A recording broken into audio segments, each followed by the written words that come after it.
లేదా పక్కనే ఉన్న నా ఆఫీస్కి వచ్చి రండి, నేను మీకు ఎప్పుడు అండగా ఉంటానని చెప్పి పిల్లలందరికీ, స్టూడెంట్ కి, బాయ్స్ కి, గర్ల్స్ కి అందరికీ కూడా మరీ చెప్పడం జరుగుతుంది. అలాగే బాగా కష్టపడి చదవండి. ప్రపంచంలో చాలా వేగంగా ముందుకు వెళ్తుంది. మీరంత వేగంతో పరుగులు పెట్టాలి.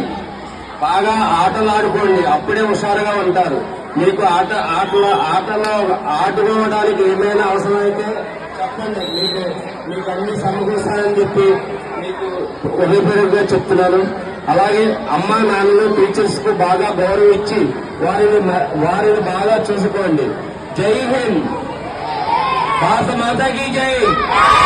భారత మాతాకి జై. భారత